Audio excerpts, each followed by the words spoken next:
Hello and welcome everybody to According to Andrew number 47.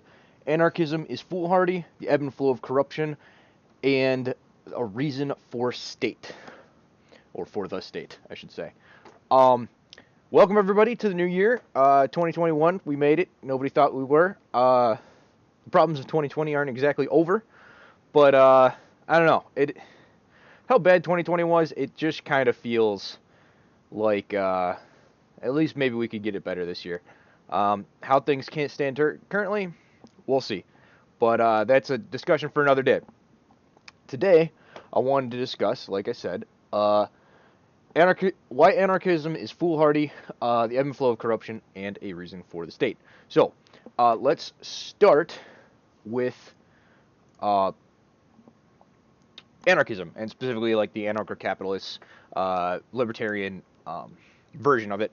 I know there's some syndicalism and anarchism basically on the communist side of the aisle. There's been enough done on communism and why that doesn't work. I'm not going to touch on that. Uh, so I figured I would touch on the libertarian thing because I don't know why I care so much, but it's a fun topic. I like talking about it, so that's what you're going to get out of me. And of course, I can't choose just one topic to keep these nice and brief. So anyway, basically, I was watching the latest part of the problem with Michael Malice and Dave Smith, and it kind of irked me that they were talking about, and they did a better job throughout the episode of kind of explaining this, but at the same time, they also did just kind of hand wave it away, and I just don't think that's the it's it's like hand waving away like an actual criticism of libertarianism, which bugs me because it's like, come on, guys, like these questions need to be addressed. And one of the ways that they seem to always do this is they say, oh, well, people would figure it out. We would figure it out. And it's like, sure, but understand that figuring things out, I put that in air quotes, in most of human society is using violence. And so if you're going to say, well, violence isn't an option, but we'll figure it out anyway, uh, you have to quantify that in some way. Like, I understand that you're not going to know how every detail and every nuance type thing is going to work out at all times, but you have to give it at least a reasonable argument for why um, people would naturally decide not to come to blows. And their basic argument is, well, people naturally decide not to come to blows all the time in the human world. The only people that commit uh, unsolicited violence against the populace with impunity is the government, and that's a bad thing, and therefore, because we naturally can't inflict violence against each other through natural means, that it's not in the nature of most people, and it wouldn't, if we just remove government, we'd be fine. We wouldn't just be savages that would try to kill each other all the time.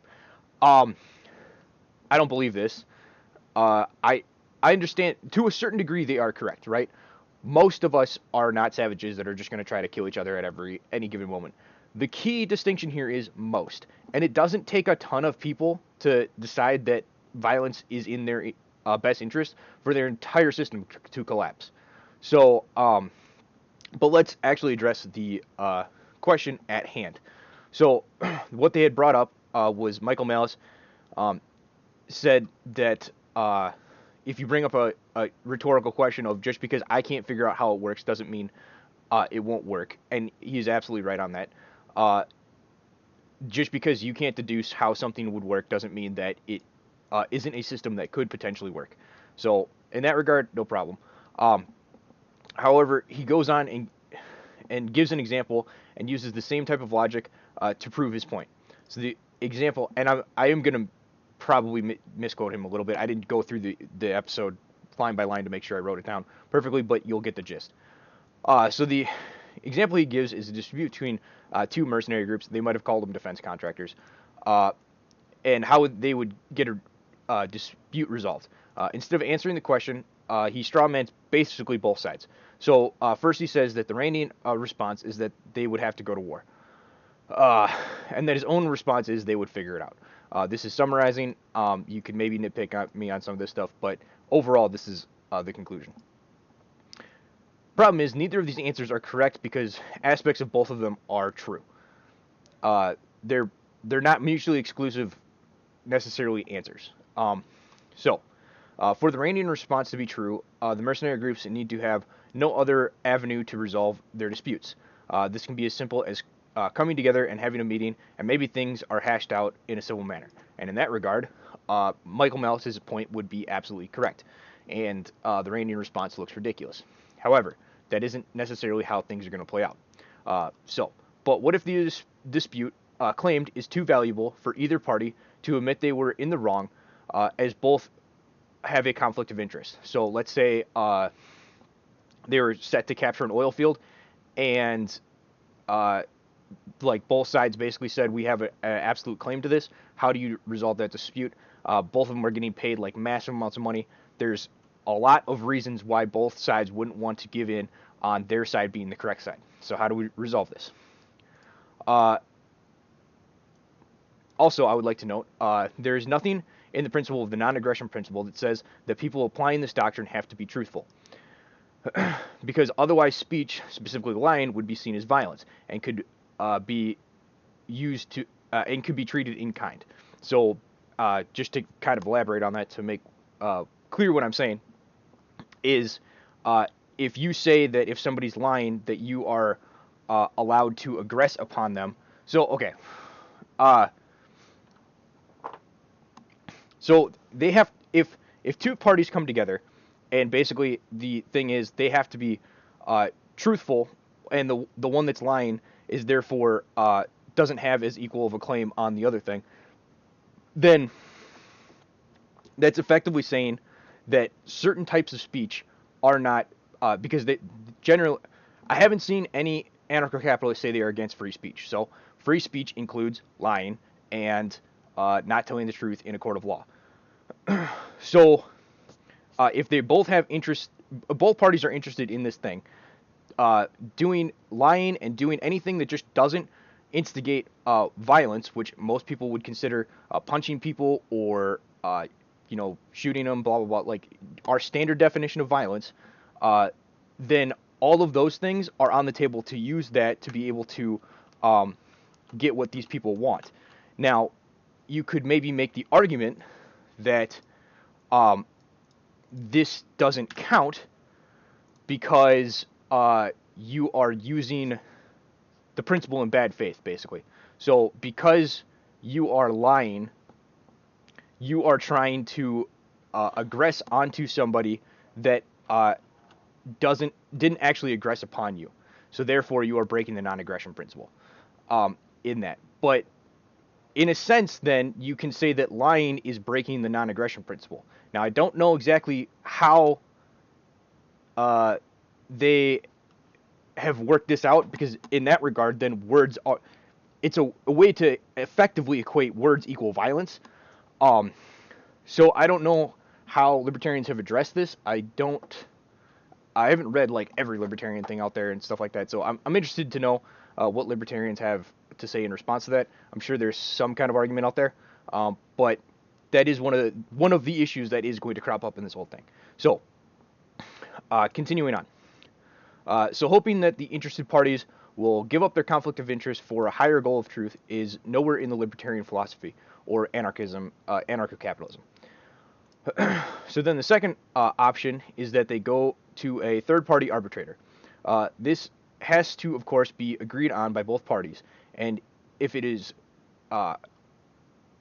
requires both of them to consent to this arbitrator's ruling, getting them to agree on this, if the conflict of interest, if there's still a conflict of interest with strong.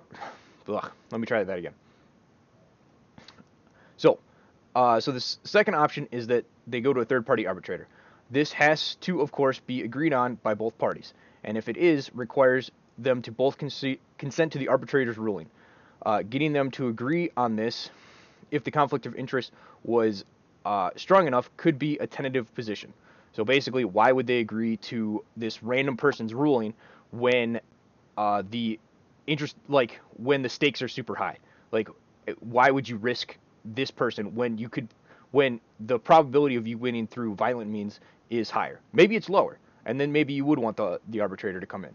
But in that regard, you have an unbalanced thing. So one you're not going to get people to agree because one party thinks that the arbitrator, their best shot is with the arbitrator, the other party thinks their best shot's with violence, and therefore you can't agree on who to have. The other option is that there is a forced arbiter through a third party, but this is effectively a government court system, and therefore goes against libertarianism and anarcho-capitalism, because that is a institution and a governmental system, and you can't force anybody into anything in their society. And so, if you have this unbalanced power dynamic and you need both of them to agree to go to an arbitrator, you're never going to have that resolution, and there's probably going to be violence that breaks out. So continuing on.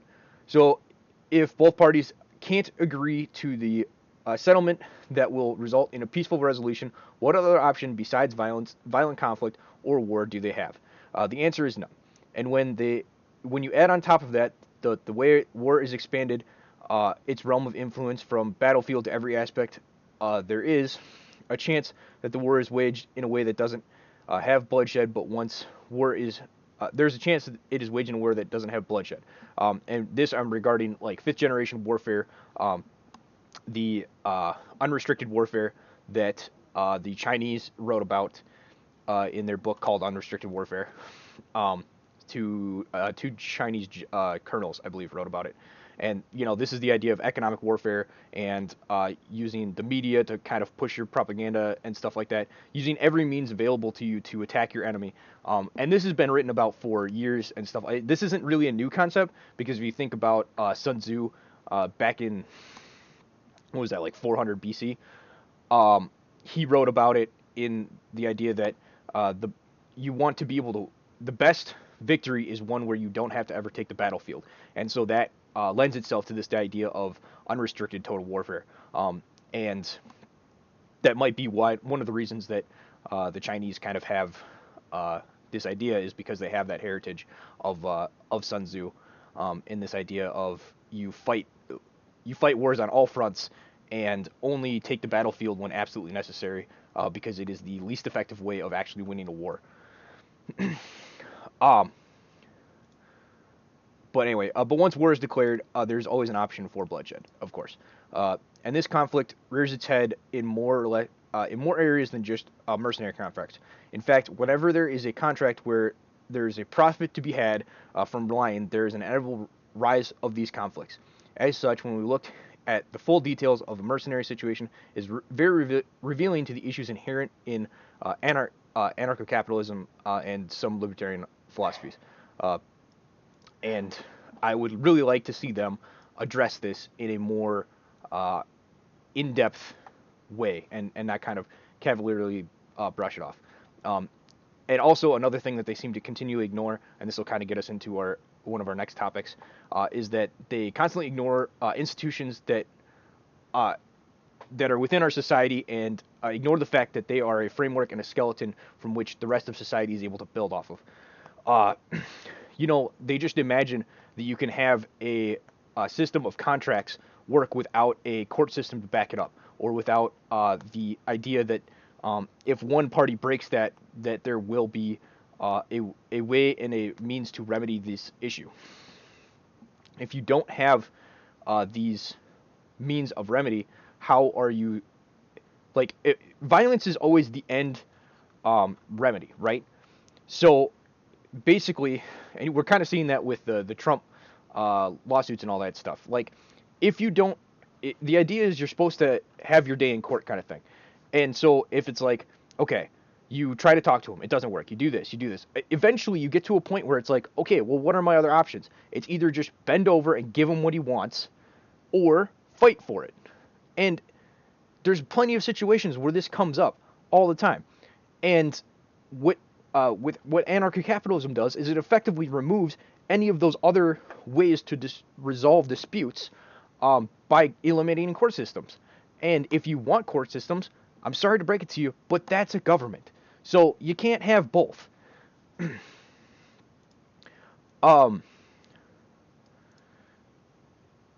And then on top of that, you have this idea that contract law would just is like kind of the flesh that's built on top of the bone structure that is the judicial system. And you can't just have contracts without any judicial way to enforce them are basically meaningless pieces of paper. And even on top of that, sometimes they just take the contract law for granted, and that contracts just magically happen and are always enforced, and both parties always agree to both sides of the agreement and all this stuff, and that's just not true. And I don't know where this thought process comes from. It's very odd to me. Um, they also within the this is just to kind of wrap up this point. Within the episode, use this laughable example of the world wars. So they use the world wars example as how governments sometimes get into indisputable conflicts with each other and go to war. Um, I shouldn't say indisputable conflict, unresolvable conflicts through other means and go to war. As if this point for the mercenary groups, as if this is a point for the mercenary groups, when in fact it is an example of the very same issue that you would have with them. Now, maybe there's an argument as to why these conflicts would be better. The notable example is that they would be of smaller scale, and then another potential example is maybe they would be less frequent, and but that the chance of them being less frequent is a very tentative one, and the likelihood is it'll be something much more akin to the medieval era where conflicts will be much smaller in scale, but much more frequent. Think of African conflicts nowadays. There's a lot of civil war over in those countries, mainly because they're hodgepodge of a bunch of different ethnicities that don't really get along. And so you don't have, there has been a lot of death and destruction over there. But in terms of the scale of the wars and how they're being fought and stuff like that, it's much more, it's much smaller. There's a lot of death, but it's more skirmishes. It's more fourth generational type warfare. You don't have like the massive militaries that are backed with a bunch of equipment and stuff like that. It's a much smaller scale type thing. So that's kind of that. Then to get into the next kind of thing. So I wanted to talk. I was reading the discourses by Niccolo Machiavelli, which is why I have this picture up right now of the Florence. That's the lion, the winged lion on the pillar is, or not Florence, Venice. And he was from Florence, but Venice was one of those major city-states in northern Italy that was constantly in conflict with each other back in the day. Anyway, so he kind of made a couple points that made me think on these various topics, and so I'm going to touch on the state and why it kind of rose in Europe specifically, based on a thing that he had talked about, which was that you can have a weak king, you can have a strong king, can be followed by a weak king, but a weak king has to be followed by a strong king. Otherwise, if he's followed by a weak king again, your kingdom will fall into ruin. And he had one exception. And that exception was that if they had strong institutions that were able to maintain the virtue of the nation and the people, and basically mitigate any poor decisions that the individual monarch could make in a trade-off for a more stable government overall. And this might have the adverse effect of restricting great monarchs, but it also has the added benefit of increasing. Basically, it lowers your cap, but it also increases your floor. And so therefore your range of what a monarch could do was lower, but your worst case scenario was also much higher. And therefore your average is going to be better overall, most likely. So the idea is that in a warlike continent like Europe, it was necessary to establish these type of institutions because they couldn't afford to have a weak king followed by a weak king, or their entire nation would be wiped out. They would be conquered. They would be taken over as like was it the Lombards or maybe the Burgundia? Basically, if you look at Europe, you kind of had you have France, and then eventually you have the formation of Germany. But there was another country that was basically between those two that was formed after one of the Carolingian emperors died, and he gave a section of each of these three to his sons, and that could have been another country or a nation right there, but it never actually develops, and it was this wasn't necessarily because it was weak king followed by weak king. I think the son that owned that middle section died almost immediately after inheriting it. So in a sense, it was a weak king type thing, but it was more unexpected tragedy caused the downfall. And again, if you have these type of institutions and stuff like that, these type of unexpected tragedies don't have as big of an impact on your ability for your country to function. That is one of the reasons probably why assassinations kind of took a back seat in the modern era, because they just don't have the impact that they used to when it came to trying to disrupt a nation. And so there's better avenues. So presidents and stuff like that aren't the targets for trying to take down a nation. So that was kind of interesting. And then also I wanted to touch on he talked about corruption and how it can ruin a country, and it got me thinking about kind of as we're seeing this ebb and flow of corruption and then the swing back. It's interesting because you kind of think that this the flow is one direction and then it ebbs back the other way, and you go from a conservative type thing. Basically, you go from a corrupt thing and slowly work your way back towards a non-corrupt thing. But that isn't actually how it works. It actually swings back really, really fast and in a very short amount of time. And the best way I thought of to describe this was a building. So, it is so the ebb and flow of corruption is not equally paced. Instead, it is much more like the rot of a building. It is slow and takes years to set in. Either over that time, it can be maintained and the rot is kept at a minimum. It could be allowed to rot, and then once it reaches a certain point, be fixed, bringing it back to its former glory. Or lastly, it could be brought to the point of needing to be torn down and a new building built. And so that's kind of what we see with our institutions. You kind of either maintain them, and so like if Trump's successful in clearing out the swamp, and I'm pretty sure he will be, you're going to see a massive swing back all of a sudden to having our institutions not be corrupted and things like that. And there might be a little bit more that happens here and there, but it's not something that happens over time. The swing back doesn't happen over time. The corruption does, and I'll get into why that is in a second here.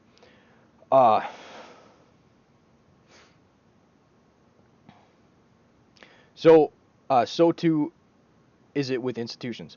Either they are maintained and the rot is kept to a minimum, or they are restored and replaced, and it gets to be as much. Thus, the removal of corruption is dramatic and quick compared to the slow insidiousness of corruption that worms its way through over time as it moves as if it moves too quickly. It is easy to see and fixed, thus counterproductive to its own cause. It relies on the small, imperceivable changes on a day-to-day basis that add up over a period of time.